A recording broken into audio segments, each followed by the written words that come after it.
As we go along with our discussions, we will be encountering the following terms. Literal. Literal, that can be any letters from A to Z. Say you have A, not A. This is read as not A. This is X sub 0, not X sub 0. W prime or simply not W and W. For minterm, that is denoted by small letter M. That can also be called unterm or product term. Why? Because all those literals are combined or joined by and, or these are logically multiplied. So this is read as not W and not XY. This is D sub 3, D sub 2, and not D sub 1, D sub 0. Maxterm on the other hand, that is capital M, or the sum term or term. This time the literals are joined by a plus sign. So these are logically added.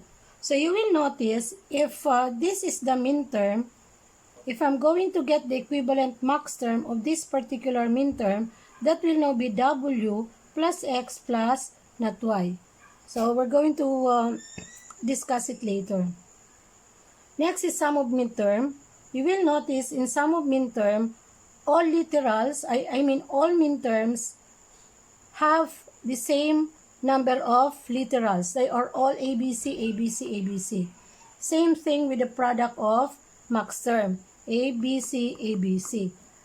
So if we're going to compare it, sum of minterm, by the way, sum of all the minterms. This one is product of maxterm. Now, these are called the canonical form. Now, how about the SOP and then the POS? SOP is short for sum of product. POS is product of sum. This is usually what we get or what we determine, what we look for in using the Karnaugh Map. So, this is actually the reduced form. And this is called standard form. So, not B plus AC for sample SOP, for POS, quantity of not B plus A, and the quantity of not B plus C. So you will notice this canonical form, all the minterms has a complete number of literals, or meaning the inputs. Whereas in the SOP and then the POS, it's not actually complete. Okay? So let us consider this truth table. We have here 0, 0 up to 1, 1, 1. This is a truth table that consists of inputs, which are your ABC, and then X as the output. So, truth table, that is a table, okay, consisting of inputs with the corresponding outputs. Okay, so this is actually a 3 bits. So, if you have a 3 bits, so you have 2 cube, okay, 2 as binary, we have 3 inputs, so 2 cube is 8. So therefore, we have 0 to 7 possible inputs. So you would notice we have here 0, 0, 0 down to 1, 1, 1. So this is actually your 0, 1, 2, 3, 4, 5, 6, 7. Okay?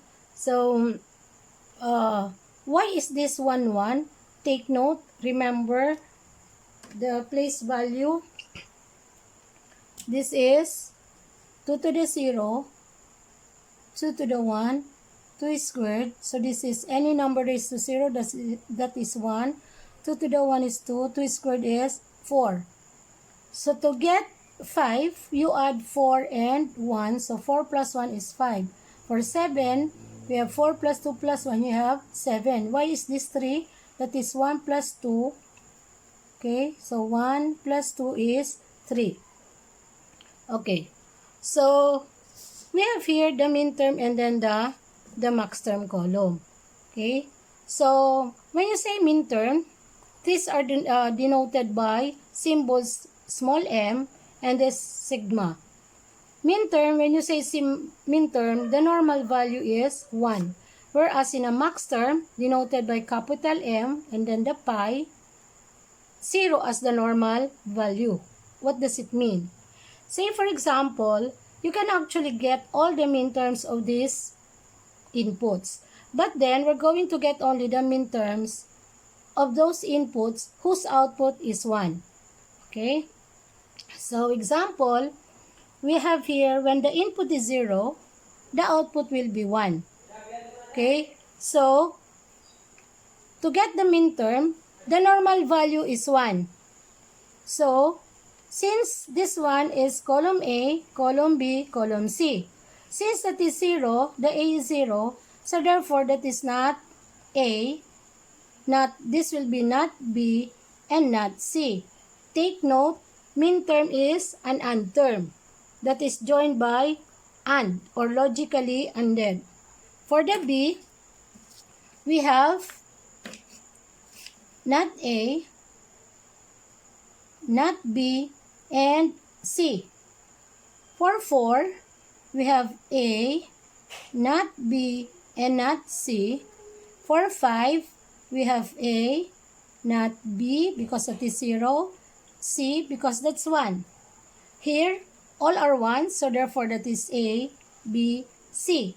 That is how we get the minterm. But I repeat, you can also get the minterms of those inputs whose output is 0. Okay?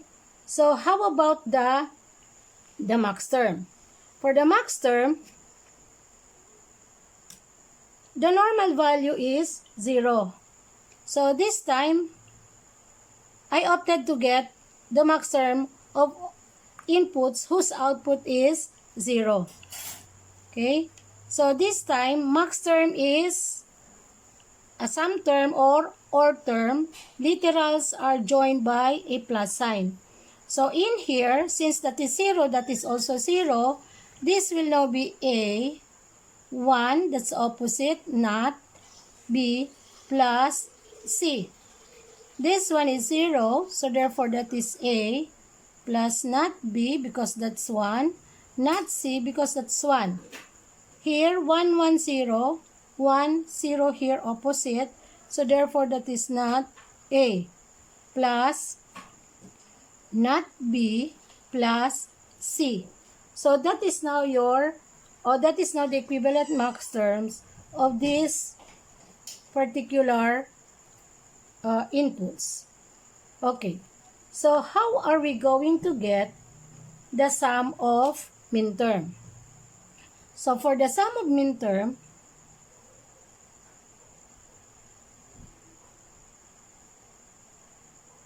okay, so sum of minterm, just like this one, we're going to simply add these minterms. So this will now be not A, not B, and not C, plus this one, not A, not B, and C, plus A, not B, and not C, plus A, not B, and C, plus A, B, C. So that is what you call sum of minterm. Now, say for example, okay, you're given this one, and we're going to convert this to truth table. Okay, so how are you going to do that? When you say sum of minterm, meaning to say all these minterms, if these are your inputs, the output will be 1. Say for example, this is now given, and you are asked to derive the truth table.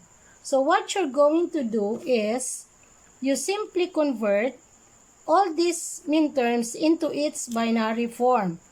Take note that in minterms, the normal value is 1.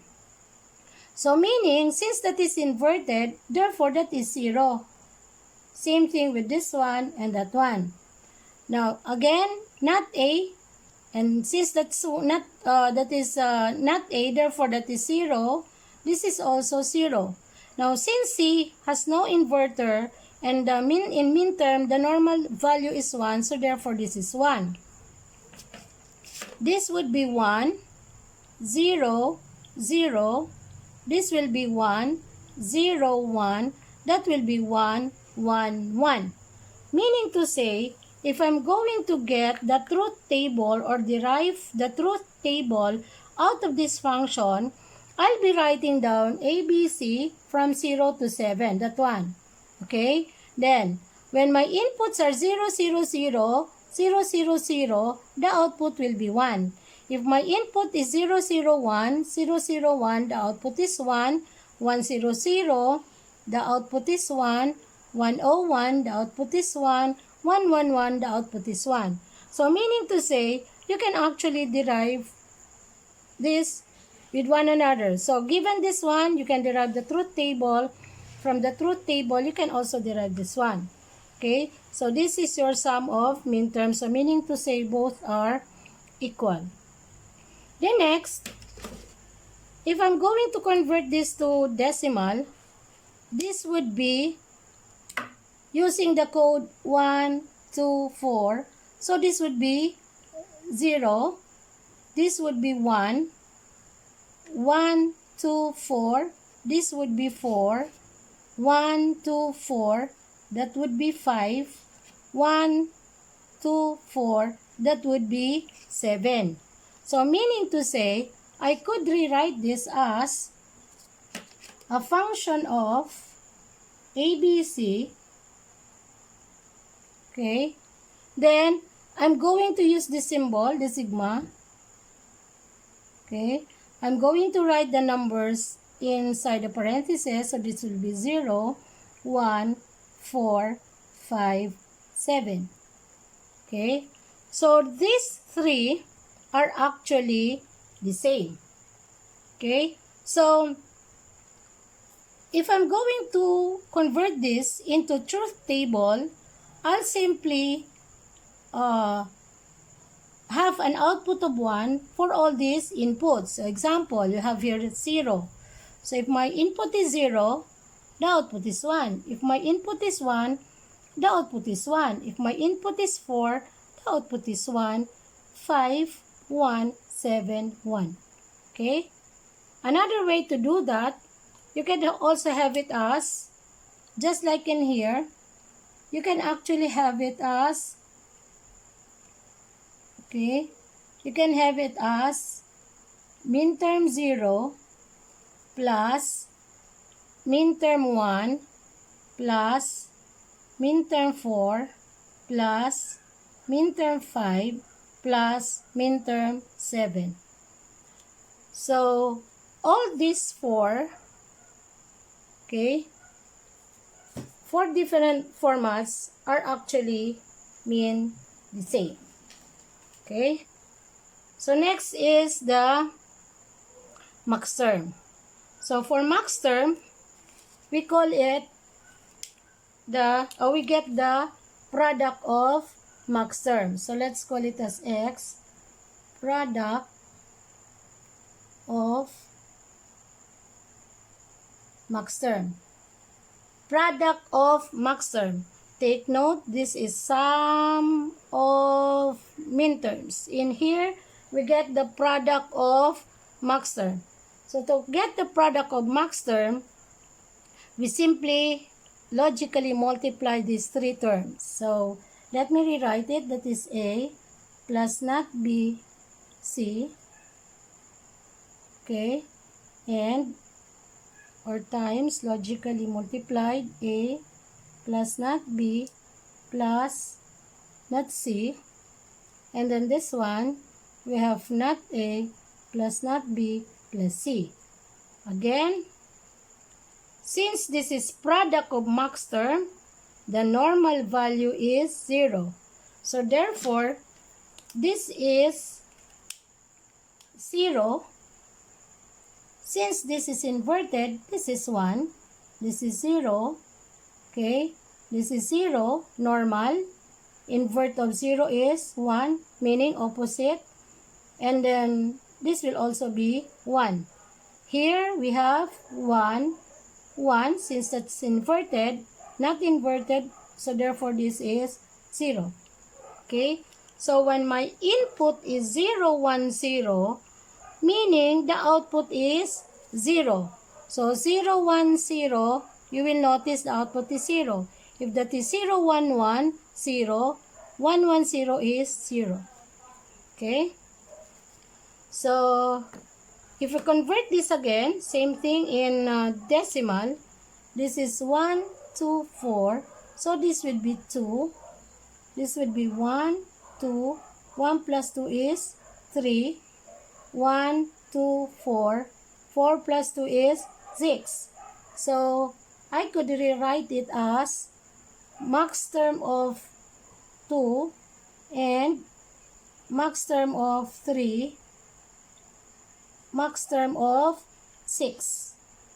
Or, I can rewrite it also as, this time, we use this symbol, which is the pi. Okay, so you write 2, 3, 6. Okay, so again, if you're going to convert this to truth table, when inputs are 2 and 3 and 6, the output is 0. So let us check. This is 2, 0, 3, 0, 6 is 0. Okay, so that is how you convert these numbers or this truth table from different forms of SOM or sum of minterm and product of maxterm. Either way or vice versa. Okay, so the next,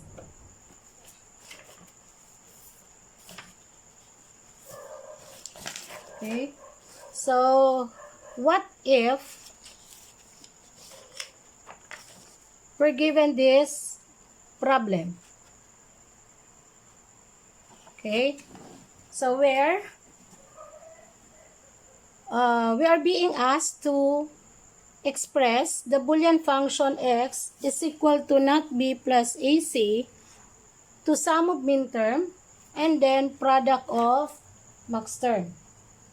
Okay, now sum of minterm, take note, and product of maxterm is in canonical form.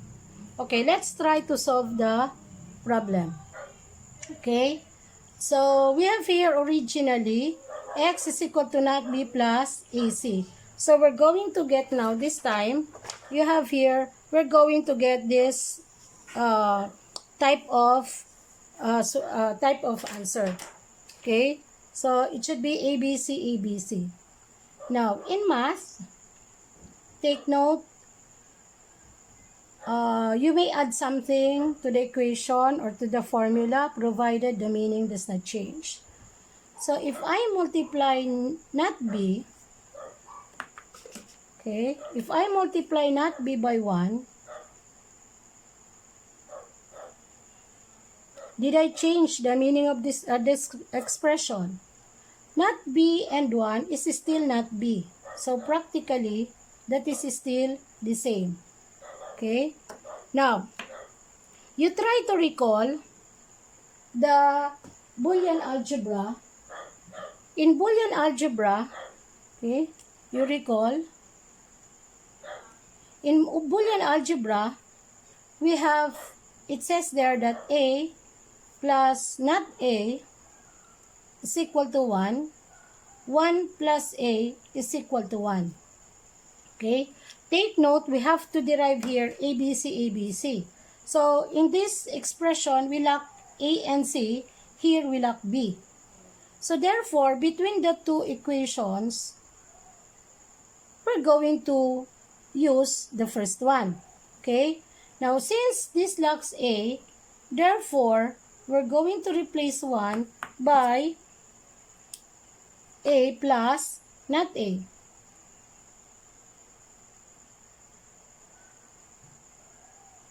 Okay? Then, same thing, when we multiply AC by 1, okay, so we're going to replace it with b. B plus not b. Okay? Now, b plus not b, okay, let me write it. B plus not b is still, is 1. So AC and 1 is still AC. Then we apply distributive law. So that becomes not B A, not B. So we arrange it in alphabetically. Then not A and not B. Plus, okay. So we multiply that way. Same thing with this one. So AC times B, that will be A, B, C, plus AC times not B. So that will be A, not B, and C. So you will notice we have now completed the ABC for these two minterms. Now in here, we still need C. So again, we multiply this by 1. Okay. So not A and not B, we also multiply it by 1. A and not B times 1 or times 1, that is still A and not B. Okay? So again, it lacks letter C or literal C. So therefore, that one there will be replaced by C plus not C. So we have here A, not B, C plus not C plus not A and not B times C plus not C. Then we apply the distributive. So this now becomes A, not B and C plus A, not B and not C plus not A, not B, C plus not A, not B, C plus not A, not B, and not C plus the 2 in here. Okay? So plus A, B, C plus A, not B, and C. Then next, we look for common minterms or same minterms if there are any. Okay, so in here, these are the same. What else? Okay, no more. So this would be A, not B and C plus A, not B and not C plus not A, not B and C plus not A, not B and not C plus A, B, C. Okay? Okay. So this is now your X, sum of minterm. Okay? So if you convert this one, okay, if you want to get the equivalent, this is already the answer. But what if we want to convert this one into its decimal form? Okay?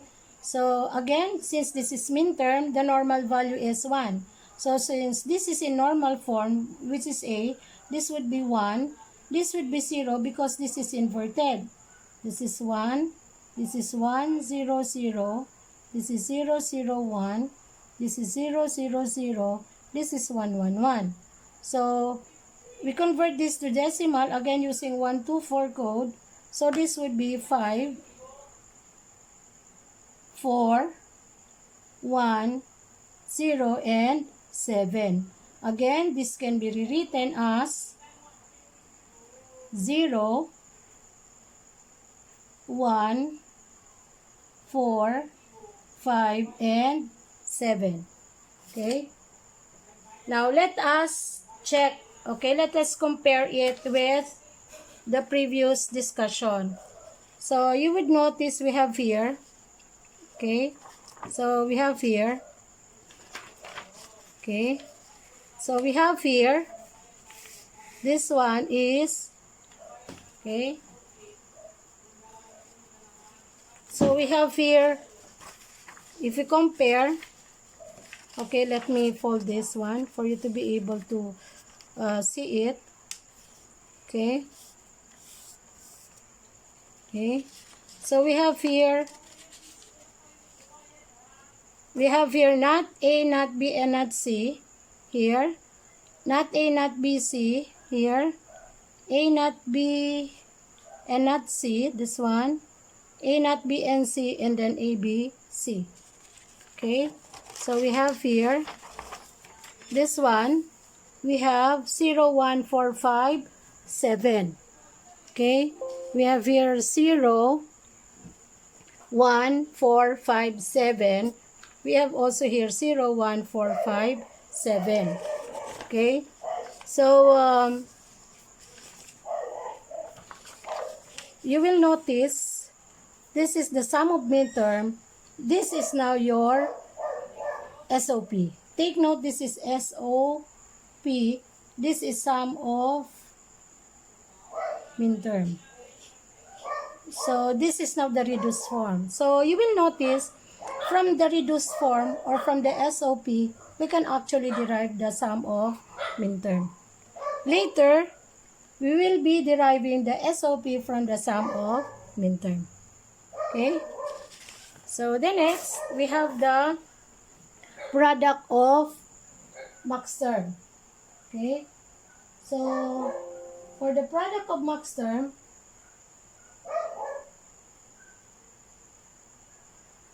we apply the distributive property. Okay, so we have here, we're going to do it this way. Okay, so we're going to have not B plus A, and then times not B plus C. You will notice it should be A plus B plus C, just like this one. Okay? It should be A plus B plus C, A plus B plus C, etc. Okay? So, in here, you will notice we lack, on this maxterm, we lack C. So, if I'm going to rewrite it, that would be A plus not B. But then you will notice it is lacking the literal C. So, if I add plus 0, did I change the meaning of the expression? Of course not. Because A plus not B plus 0 is still A plus not B. Same thing, not B plus C. Then, if I add plus 0, that is still not B plus C. Again, you recall, Boolean algebra, A plus not A is equal to 0. A and 0 is equal to 0. Okay? So, we're going to use the first equation. So, since A plus B or not B, it lacks C, so therefore, I'll be replacing that 0 with C. Okay? C plus not, or rather C and not C. In here, I'll be replacing, since we have B and C, we need A. So therefore, that 0 will be replaced by A, not A, then plus not B plus C. And then again, okay, we apply distributive. So this will now be A plus not B plus C, this one. Then A plus not B again, plus not C. Okay. Here, same thing. A plus not B plus C, then not A plus not B plus C. Okay. So, any similar maxterm? Okay. So, what we're going to do now is to look for the common terms. So, you will notice these are the same. So, we combine. So, this will now be rewritten as A plus not BC plus A plus not B plus not C and not A plus not B plus C. So this is now your SOP. This is now your product of Maxterm. Okay, again, this is now your answer, but then if you want to convert it to decimal, in Maxterm, the normal value, take note, is 0. Since that is inverted, it's 1. No inverted, so therefore that is 0. 0, 1, 1. This is 1, 1, 0. So therefore this is 2. 1 plus 2 is 3. 1 plus 2 plus 4 is 6. Okay. So this is now, I can rewrite it as this one. So 2, 3, and 6. So if we try to compare it with this one, to push. Okay, so this is it. Okay, both are the same. Okay, then finally, what if we have this one? Okay, so we are asked to simplify. Okay, we are asked to simplify these equations. Okay, so A not BC plus A not AB and not C plus not A not B and C plus etc. So we apply the Boolean algebra. With this type of problem, we always look for the common terms. So in here, the common term is here. We have here common term. So with this one. Okay. So here, the common is not A not B. Okay. This one.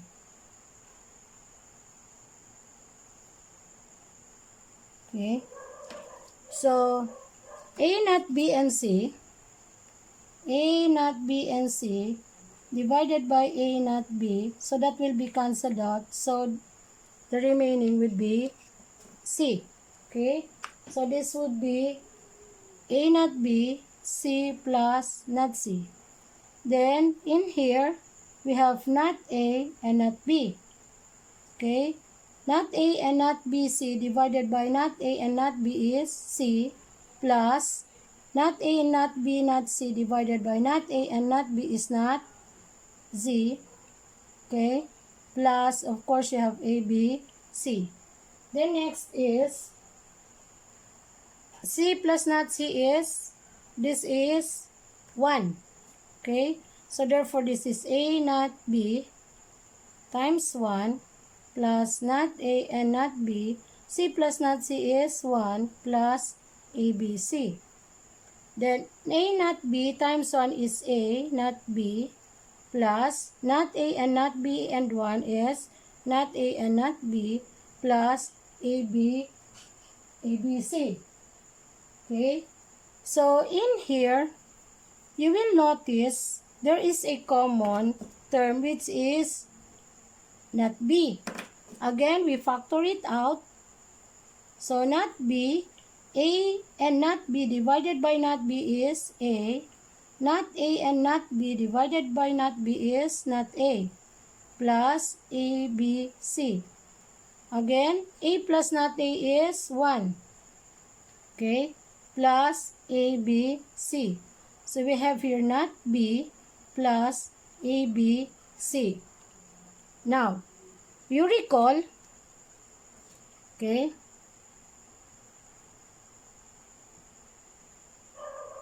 null law states that A plus not AB is equal to A plus B. Therefore, I'm going to adopt it or apply such rule. I'm going to multiply not B by 1, okay, plus A, B, C. Okay. Now, earlier, we had this in Boolean algebra. It says that A plus not A is equal to 1. 1 plus a is equal to 1. Okay? Now, what am I going to replace in here so that when I'm going to apply the distributive property or the distributive law, that will create a common between that newly formed minterm and then that ABC. Okay? So, how are we going to do it? So, what am I going to add in here? So, if I'm going to use a plus not a is equal to 1, okay, will it make the solution complicated or not? How about 1 plus a? Now, between the two, it's better we use 1 plus a. Okay? So, we're going to have it as not b times 1. But then, if I'm going to use plus a, that will only create a not b, to which there will not be common literal or common, yes, literals that will form out of that newly minterm or newly created minterm and this ABC here. So therefore, we cannot factor it out. So if we want to factor out something, okay, we have here not b. Okay, so what will be added on this one? Will it be 1 plus a, 1 plus b, 1 plus ab, 1 plus ac? Okay, so since we need AC, because if we're going to use B, that will actually be equated to 0 because not B and B is 0. Okay, so we might as well use 1 plus AC. Okay, so that if I'm going to multiply the two terms, that will now be A, not B and C, to which AC would be common between that term and ABC. Okay, plus ABC. Then, we apply Boolean distributive property. So, this will be not B plus not BAC. So, let me rearrange it as A, not B and C plus ABC. Again, if you combine the two, you will notice there is a common term which is AC. So, A not B and C divided by AC, that would be not B. So, ABC divided by AC, that would be. Okay? Not B plus B is 1. So, plus not B equal. Okay? So, not B plus AC times 1, that would be AC. So, that is now the final answer, or that is the reduced form. Okay? So, if we're going to compare it, okay, with the earlier discussion, we have here this one and this one are simply the same. Okay? So, meaning to say, if I'm going to reduce this, the answer would be not B plus AC. And you will notice from the example given earlier, here is the sum of minterm, here is my SOP. Okay? The next. Now, what if we apply Karnaugh Map? So, in Karnaugh Map, we have 3 inputs in here. So, that is A, B, C. Okay? That is A, B, and C. So, I'm going to write here my A. Okay? I have here B and C. So, 2 rows, I'll label it as 0, 1. This one is 0, 0, 0, 1. Take note, 1, 0 is written in here. And then 1, 1. Okay? Now, this one, say for example, this is not given. We again convert this to decimal. just like what we did earlier. Okay, let me show you. Okay, this one. Okay, so in here. Okay, so in here, you will notice.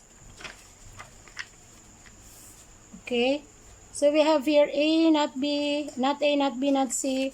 That is equivalent to 0, 1, 4, 5, 7. Okay, so meaning to say this one is 0, 0, 1, 4, 5, 7. Okay, so if we want to check it again, this will be, again in minterm, the normal value is 1. So this is 1, 0, 1. This is 1, 0, 0 because both are inverted. 0, 0, 1. This is 0, 0, 0. This is 1, 1, 1. So again, this would be in decimal. This is 7, 0, 1, 4, and 5. You will notice this is 0, 1, 4, 5, 7. And that is exactly the same as with the given.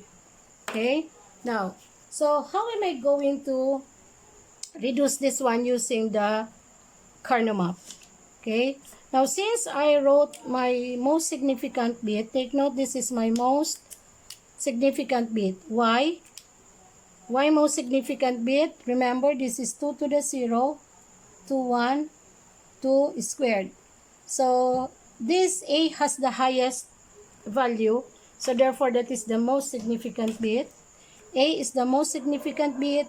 C is the least significant bit. Since A is written in here, so definitely, I'll be mapping the zeros and ones sideward. Now, take note again, okay? Those numbers not in here, remember this is from 0 to 7. When inputs are 0, 1, 4, 5, 7, the output is 1. Okay? So, those numbers not in here, meaning the output is 0. So, I could rewrite a problem, same problem, but then in other form, I could replace this as this one. So, numbers not in here, 0, 1, you have 2, 3, and then 6. Okay? So, that one, these two are simply the same. Okay, we go back to our previous lecture. Okay, so you will notice, okay, we notice that we have here 2, 3, 6, 2, 3, 6, and we have here 0, 1, 4, 5, 7. Okay, so let's solve this using Karnaugh map. Okay, so that will be sideward. You have 0. When these inputs, when our input 0, 1, 4, 5, 7, the output is 0. We have 0, so therefore this is 1, 0, 1, 2, 3, 4, 5, 6, 7. Okay, then in grouping, all the rest, these are zeros, okay? You have here zeros, okay? Now, in grouping, okay? In grouping, a number, A1 can be grouped individually, can be grouped by 2s, it can be grouped by 4. So, we have to choose the biggest group, which is by 4. Okay? So, let me... Okay, so I'll group this by 4 instead of by 2s. Because in K-mapping, you have to choose the biggest group. Okay? So, if I call this as X, SOP is equal to... Now, this group uses 2 rows, 0 and 1 for A. So, therefore, that is cancelled out. So, for columns, BC, it occupies 2 columns, 0, 0, and 0, 1. Again, this is BC, BC. So, I'll be comparing both B. So, 0, 0. So, therefore, that is not B. For C, 0 and 1. So, cancel siya. The next, we go to the next group.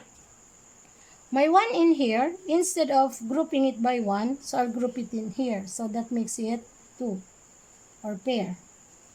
Then, to get the minterm, that is 1, this is also 1, so therefore that is A.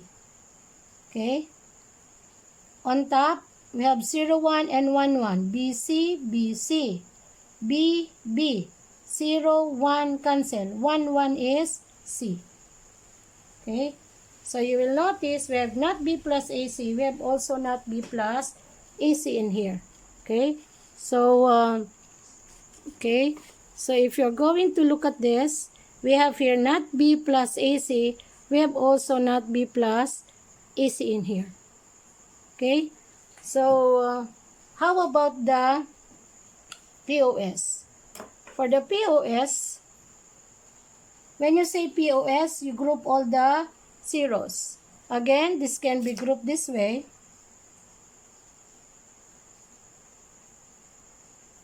Okay. This one, we have here 0. So therefore, that is, take note, in maxterm, this is sum of product for SOP. In maxterm, product of sum. I grouped 0 in here, and what I got in here is also 0. So therefore, that is A. Because both are zeros. Plus, in here, 2 columns, 1, 1, and 1, 0. This is B, C, B, C. Then, I'm going to compare both B, 1, and 1. So, since that is 1, and I'm grouping a 0, so therefore, that's opposite. So, therefore, that will be not B. Okay?